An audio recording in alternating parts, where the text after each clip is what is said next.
નમસ્કાર બાળ મિત્રો, નવયુગ શાળાના ડિજિટલ ક્લાસરૂમમાં દરેક બાળ મિત્રોનું હાર્દિક સ્વાગત છે.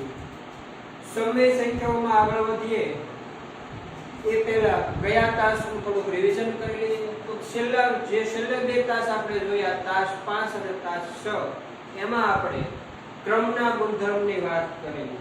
તો આજે ક્રમનો ગુણધર્મ જે છે એ આપણે કોના માટે જોયેલો, તો કે સમય સંખ્યાઓની મૂળભૂત ક્રિયાઓ, કેટલા કે ગણિતની મૂળભૂત ક્રિયાઓ પણ એને તમે કહી શકો. એવી મૂળભૂત ક્રિયા સરવાળો,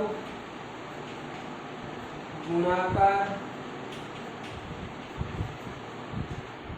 બાદબાકી, ભાગાકાર.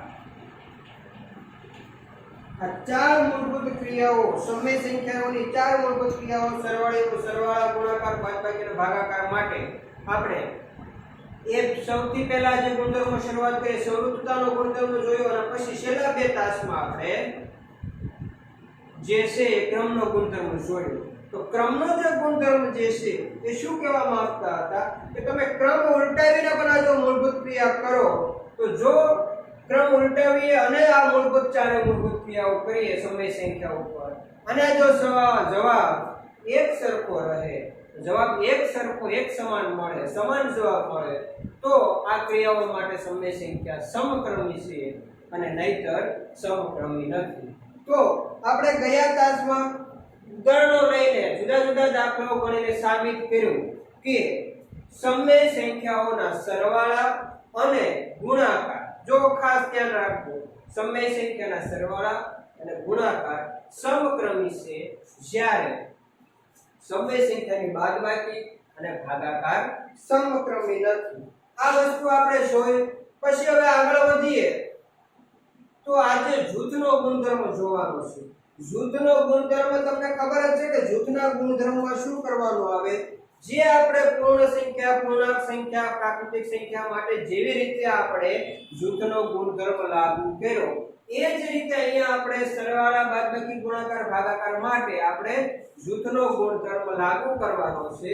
અને વિચાર કઈ રીતે લાગુ કરવાનો, કે સરવાળો કરવાનો હોય તો સરવાળા માટે 2 થી 3 ત્રણેક ઉદાહરણ, ત્રણેક સંખ્યા લઈ લો. એ ત્રણ સંખ્યામાંથી સૌથી પહેલા બે સંખ્યાનું જૂથ લો, પછી એ બે સિવાયની બે સંખ્યા બીજું જૂથ લો. તો એ બે અલગ અલગ જૂથ લઈને સરવાળો કરો તો જવાબ એક સરખો મળે, તો જે સરવાળો જે છે એ જૂથના નિયમનું પાલન કરે છે એવું કહેવાય. તો જુઓ તો ત્રણ સંખ્યા છે, -2 તૃતીયાંશ, 3 પંચમાંશ અને -5 ષષ્ઠાંશ. આ જે સંખ્યા છે એના માટે સરવાળા માટે જૂથ, આનો સરવાળો કરીએ. સરવાળા માટે આપણે ચેક કરીએ કે જૂથનો ગુણધર્મ જળવાય છે કે નથી જળવાતો. તો આ સંખ્યાનો ત્રણેયનો સરવાળો કરીએ, જેમાં આ બે સંખ્યાનું આપણે જૂથ લઈ લઈએ અને આ સંખ્યાનો એની સાથે સરવાળો કરીએ. તો જુઓ તો પહેલી કન્ડિશન,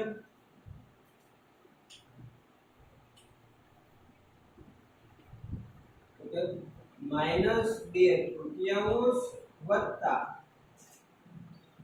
3 પંચમાંશ વત્તા -5 ષષ્ઠાંશ. આ એક ગ્રુપ લીધું, આ ગ્રુપ લીધું, -5 ને આવી રીતે કૌંસમાં પણ લખી શકાય. તો જુઓ તો આ બંનેનો એક ગ્રુપમાં સરવાળો લીધો, આને અલગથી સરવાળો. હવે ગ્રુપ જે પણ કૌંસમાં હોય એનો સરવાળા બાદબાકી પહેલા થાય એ તમને ખ્યાલ જ છે. તો વત્તા કૌંસમાં જે છે એના સરવાળે બાદબાકી કરવા માટે શું કરશું, છેદ સરખા કરવા માટે ચોકડી ગુણાકાર કરશું.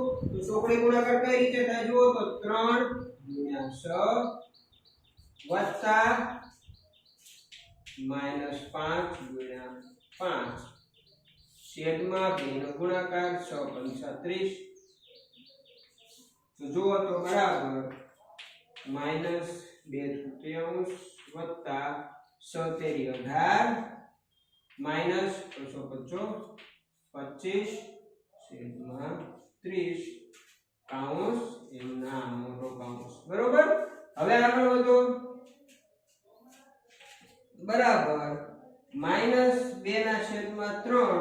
હવે 25 માંથી 18 જાય, અહીંયા સરવાળો 25 માંથી 18 જાય તો જવાબ આવે -7 ના છેદમાં 30. હવે આ બેનો સરવાળો કરવા માટે જો સિમ્પલ જ છે, તમને ઓટોમેટિક ખબર પડી જાય. અહીંયા છેદ સરખા કરવા માટે અહીંયા છે ને આની સાથે 10 ગુણાકારમાં કરી નાખો તો આની સાથે 10 ગુણાકાર કરવા પડે તો 10 વડે અંશ અને છેદના આને ગુણાકાર કરી નાખો તો છેદ જો સમાન થઈ ગયા બેયના. તો બરાબર -10 દુ 20 પછી ઓલા -7. અહીંયા વત્તાની નિશાની છે, ખાસ ભૂલાય નહીં. વત્તા -7 છેદમાં 30 બરાબર આ પ્લસ અને માઈનસ એટલે શું થશે -20 -7. એક ધન નિશાની હોય અને એક ઋણ નિશાની હોય તો એની ઋણ નિશાની જવાબ થઈ જાય તમને ખબર જ છે છેદમાં 30. હવે તમને શીખવાડેલું છે નિશાની સમાન કે નિશાની અલગ અલગ. તો કે નિશાની સમાન હોય તો સરવાળો તો 20 ને 7 27. હવે તો કે જવાબ મળી ગયો તો જવાબની નિશાની કરતા કે પરિણામની નિશાની, તો પરિણામની નિશાની એ મોટી સંખ્યાની નિશાની. તો મોટી સંખ્યાની નિશાની શું છે? માઈનસ છે. તો આની નિશાની આવશે માઈનસ છેદમાં 30. જો તો હજી તમારે એના છેદ ઉડાડવા હોય તો ઉડશે, પણ અહીંયા આપણે કદા હવે છેદ ઉડાડવાની જરૂર છે નહીં. આપણે તો જે જવાબ હજી આપણે એક રીતે દાખલો ગણવાનો છે, આ જવાબ સુધી પહોંચીએ છીએ કે નહીં આપણે જોવાનું છે. હવે આગળ વધીએ તો હવે જુઓ તો હવે આ બેના જોડકા લો અને આને અલગ પાડો અને જવાબ આવો કઈ આવે છે કે નહીં હવે આપણે જોવાનું છે. જુઓ તો -2/3 વત્તા 3/5 આ બેનું જોડકું લેવાનું છે અને વત્તા છેલ્લા પોઈન્ટ અલગ -5/6 બરાબર ચોકડી ગુણાકાર, કૌંસનું પેલા સાદુરૂપ અને એમાં ચોકડી ગુણાકાર. તો -2 × 5 વત્તા 3 × 3 છેદમાં 3 × 5 બેનો ગુણાકાર વત્તા -5/6. તો જુઓ તો આગળ સાદુરૂપ આપો તો 5 × 10 એક ઋણ પૂર્ણાંક અને એક ધન પૂર્ણાંકનો ગુણાકાર ઋણ પૂર્ણાંક થાય વત્તા 3 × 3 9 છેદમાં 5 × 3 15 વત્તા -5/6. તો જુઓ તો અહીંયા નિશાની અલગ અલગ તો બાદબાકી મોટામાંથી નાનું બાદ. પરિણામની નિશાની એ મોટાની નિશાની માઈનસ, તો જવાબ -1/15 વત્તા -5/6. ચોકડી ગુણાકાર -1 × 6 વત્તા -5 × 15 છેદમાં 1590 બરાબર -6. જુઓ તો -6 અને અહીંયા 15 × 5 75 એ માઈનસ આવશે છેદમાં 90. જુઓ તો જવાબ શું આવે છે વિચારો તો આગળ. તો -6 અને -75 -81 સમાન નિશાની સરવાળો અને છેલ્લે મોટાની નિશાની એ રીતે આપણે જવાનું છે તો ચેક કરી લેવાનું છે બરોબર. હવે બેનો ભાગ 9 આવશે. જુઓ તો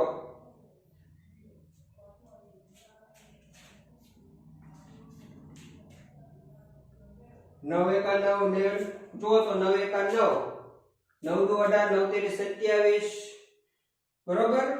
તો જુઓ તો 9 9 81 થાય તો આનો 10 9 તો 10 9 81 થાય આનો 9 90 81 થાય બરાબર -9/10 આવે. તો જુઓ તો પહેલાનું આવું કઈ સાદુરૂપ આપી શકાય છે વિચારો તો આ જુઓ 9 13 27 અને આ 10 13 27 બરાબર. મેં તમને કીધેલું કે આનું કઈક સાદુરૂપ આપી શકાય પણ અત્યારે નહીં આપવાનું, છેલ્લે જો સાદુરૂપની જરૂર પડે તો સાદુરૂપ આપવાનું. તો જુઓ તો આનો જવાબ જે છે -9/10 આવ્યો અને આનો જવાબ પણ 9/10 વિચારો જુઓ, એક વખત લખી નાખો, વચ્ચે વિડિયો સ્ટોપ કરીને એક વખત લખી નાખવાનું છે. આ બે રીતે દાખલો કે ભાઈ પહેલા આ બંનેનું આ બે જે જૂથ લીધા, અહીંયા પહેલા આ બેના જૂથ લીધા, આ અને આ, પછી આ બેના જૂથ લીધા, તો બંને જૂથ અલગ અલગ લઈએ તો પણ જુઓ તો જવાબ કઈ રીતનો આવે છે, તો કે જવાબ એક સરખો આવે છે કે સમાન મૂલ્યનો જવાબ મળે છે. જુઓ તો આજે સમાન મૂલ્યનો જવાબ મળે એના ઉપરથી આપણે કહી શકીએ પૂર્ણાંક સંખ્યા, પૂર્ણ સંખ્યા, પ્રાકૃતિક સંખ્યામાં જૂથ લેતા હતા આવી રીતે અલગ અલગ જૂથ લઈએ તો ગમે તે રીતે જૂથ લઈને તમે સરવાળો કરો તો જવાબ જુઓ એક સરખો આવ્યો. તો સમય સંખ્યામાં, પૂર્ણ સંખ્યામાં આવું કંઈક કરતા હતા એમાંય સરખું આવે તો આપણે શું કહેતા હતા, જૂથનો ગુણધર્મ ધરાવે છે.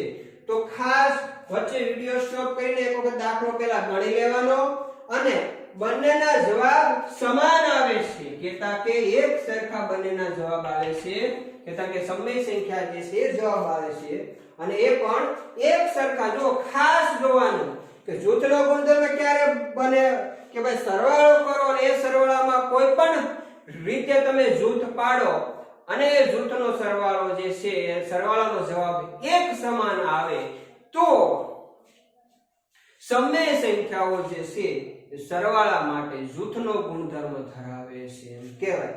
તેથી આપણે લખી શકીએ કે જૂથ પાડતા સરવાળાનો જવાબ એક સમાન મળે છે. તેથી સમય સંખ્યાને જો હવે તમે ખાસ લખી લીધું હશે વિડિયો સ્ટોપ કરીને એટલે હવે આ એક સાઈડ ભૂસી નાખીએ.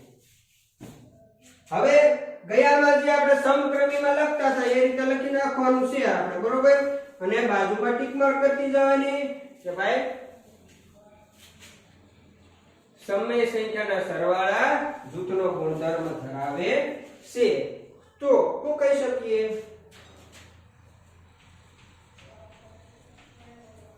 સમય સંખ્યા માટે સરવાળાની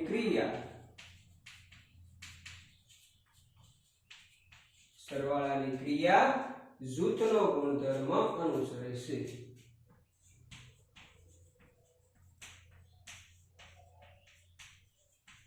જૂથનો ગુણધર્મ અનુસરે છે.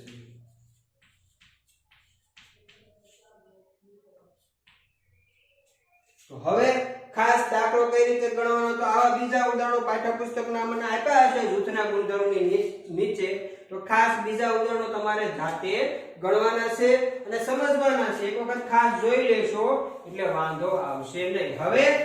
હવે જૂથનો ગુણધર્મ બીજી મૂળભૂત ક્રિયા કે ગુણાકાર માટે તપાસીએ. જુઓ તો ગુણાકાર માટે તપાસો તો શું જવાબ આવે વિચારો. તો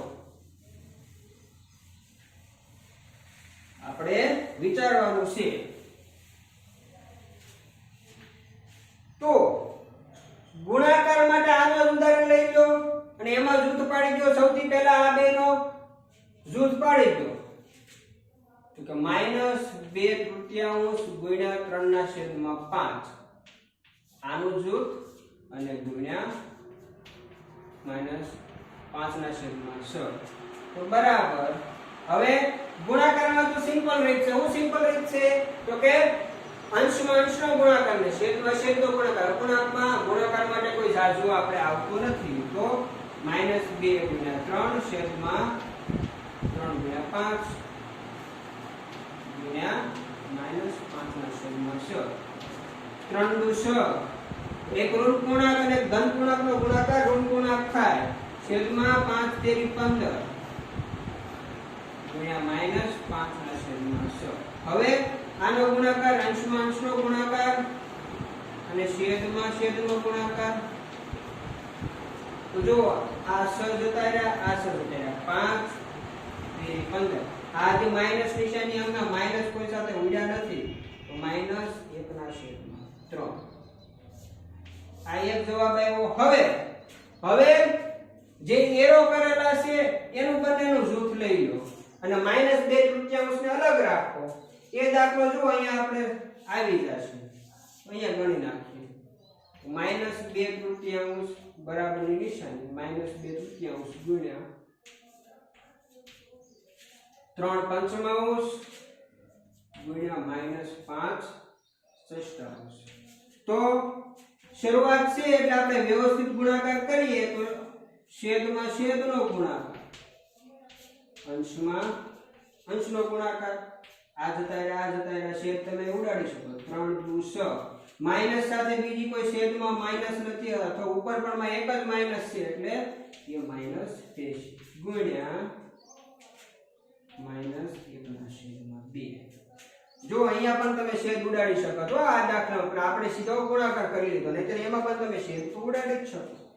તો અંશનો અંશ સાથે ગુણાકાર, છેદનો છેદ સાથે ગુણાકાર, 2 × 1 જવાબ 2 અને 2 ઋણ પૂર્ણાંકનો ગુણાકાર ધન પૂર્ણાંક થાય, છેદમાં 3 × 6 અને અથવા તો અહીંથી આ 2 ગયા આ 2 ગયા. જો એવી રીતે પણ તમે ઉડાડી શકો છો.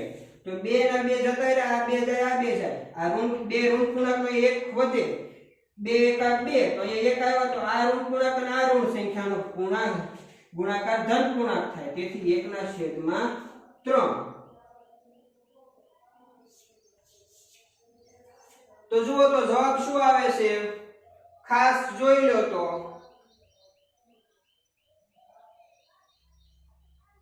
આપણે 1/3 જવાબ આવે છે. અહીંયા જો આપણે અહીંયા ખાસ ભૂલ કરી, અહીંયા જે માઈનસ હતા એ આપણે અહીંયા હજી એક માઈનસ આવશે તો આનો જવાબ પ્લસ થઈ જશે. જુઓ તો ખાસ ખ્યાલ રહેશે કઈ રીતે જવાબ આવે છે. આપણે અહીંયા જે -5 હતા એ -5 આપણે લખવા ભૂલી ગયેલા. તો જુઓ એક વખત જોઈ લો એટલે તમને ચેક ખબર પડી જાય. તો આનો જવાબ 1/3, આનો જવાબ પણ 1/3 આવે તો તમે કહી શકો કે બંનેનો જવાબ એક સરખો આવે છે. જુઓ તો અહીંયા માઈનસ માઈનસ પ્લસ થઈ જશે અને આ જે છેદ આપણે ઉડાડવાના હતા એ જ રીતે ઉડી જશે. તો -1/3 સોરી +1/3 +1/3. તો બંનેના જવાબ એક સરખા આવે છે. તેથી આપણે કહી શકીએ કે શું કહી શકીએ કે ગુણાકાર માટે ગુણાકારની ક્રિયા જૂથના ગુણધર્મને અનુસરે છે. હજુ તમારે એવું લાગતું હોય તો એક ઉદાહરણ જોઈ લો. હજી આપણે એક ઉદાહરણ જોઈ આવું.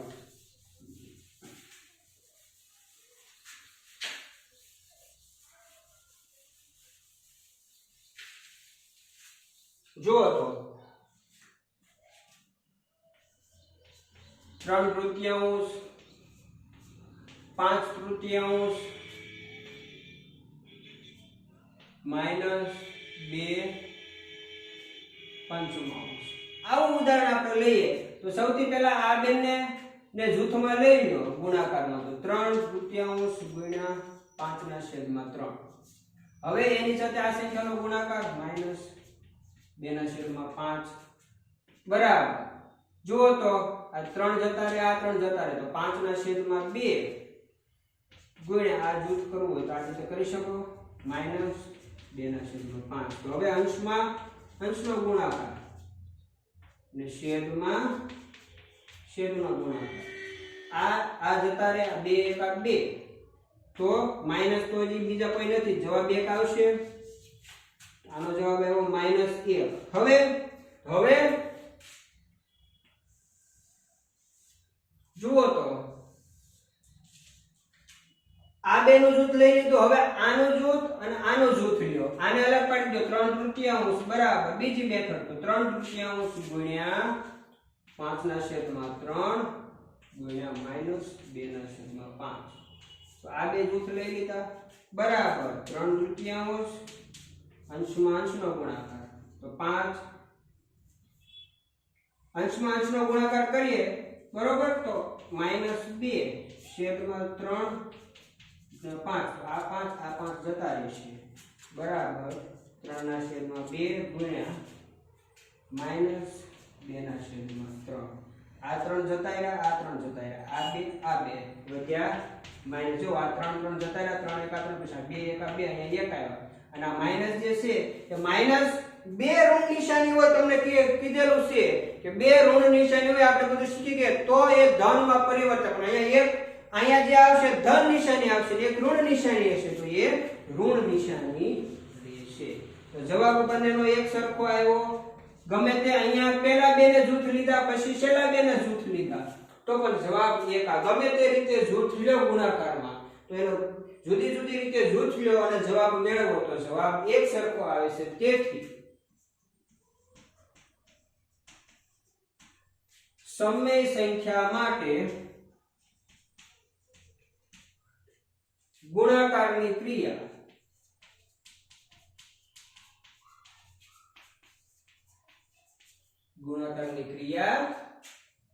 જૂથનો ગુણધર્મ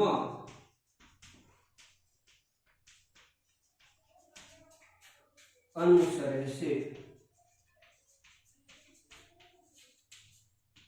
તો ખાસ ખ્યાલ આવ્યો દરેક બાળ મિત્રોને ખાસ દાખલાઓ બને જો પહેલા ગુણાકારની ક્રિયામાં આપણે જે પહેલો દાખલો જો એમાં આપણે માઈનસ નિશાની ભૂલથી રહી ગઈ એટલે આપણને ખ્યાલ આવ્યો નહીં આપણને એવું લાગ્યું પહેલા કે જવાબ આપણે જે છે એ જુદો જુદો આવ્યો પણ જો એના પછી બીજું ઉદાહરણ લીધું તો આવી સાવચેતી રાખવાની માઈનસ નિશાની ભૂલાઈ ન જાય આપણે કેવું ઉતાવળમાં થોડો ભૂલાઈ જાય ક્યારેક માઈનસ નિશાની ભૂલાઈ ગઈ હોય તો જવાબ એવો આવે તો આપણે ખાસ એ પણ યાદ રાખવાનું કે ગુણાકાર માટે જૂથનો ગુણધર્મના અનુસરાય છે જેથી કરીને આપણને ખ્યાલ આવે તો દરેક બાળ મિત્રોને ખ્યાલ આવી ગયો હશે કે કઈ રીતે દાખલો ગણાય છે બરોબર જુઓ તો કઈ રીતે આવે છે જોઈ લ્યો તો બધો આપણને ખ્યાલ આવે તો સૌથી પહેલા જૂથના ગુણધર્મમાં સમય સંખ્યા માટે સરવાળાની ક્રિયા જે છે જૂથના ગુણધર્મમાં આજે જો આપણે બે સરવાળાની ક્રિયા અને ગુણાકારની ક્રિયા માટે આપણે જૂથનો ગુણધર્મ જોઈએ છીએ તો સરવાળાની ક્રિયા માટે જૂથનો ગુણધર્મ શું કહેવા માંગે છે તો કે સરવાળાની ક્રિયા માટે જૂથનો ગુણધર્મ અનુસરાય છે કેમ અનુસરાય છે તો કે સરવાળો 3 સંખ્યા 4 સંખ્યા 5 સંખ્યાનો કરીએ કોઈ પણ સમય 5 સંખ્યાનો 7 સંખ્યાનો સરવાળો કરીને ગમે તે રીતે જૂથ પાડીને સરવાળો કરશું તો જવાબ જે છે એ એક સમાન આવશે જવાબમાં કોઈ ફેર પડશે નહીં એવી જ રીતે ગુણાકાર કરશું તો ગુણાકારમાં પણ જવાબમાં કોઈ ફેરફાર પડશે નહીં તેથી આપણે કહી શકીએ કે સમય સંખ્યાઓની સરવાળા અને ગુણાકારની ક્રિયાઓ જે છે એ જૂથના ગુણધર્મને અનુસરે છે તો આજે ખાસ એટલે સુધી રાખીએ છીએ દરેક બાળ મિત્રો અત્યાર સુધીના બધા તાસ વ્યવસ્થિત જોઈ લે વ્યવસ્થિત મહાવરો રાખે જેથી કરીને કોરોના મહામારીની વચ્ચે પણ આપણે આપણું રીડિંગ કરતા રહીએ ગણિત શીખતા રહીએ ગણિત સાથે ગમત કરતા રહીએ તો ખાસ અત્યાર સુધી જે પણ કરાવેલા છે બધા જ તાસનું વ્યવસ્થિત રિવિઝન કરવાનું છે અને જે નવું ભણાવવામાં આવે એ વ્યવસ્થિત ચાલુ રાખવાનું છે કોઈ પણ ક્વેરી હોય તો કોમેન્ટ બોક્સમાં કોમેન્ટ લખીને તમે જણાવી શકો છો તો આજે એટલે સુધી રાખીએ છીએ જય હિન્દ અસ્તુ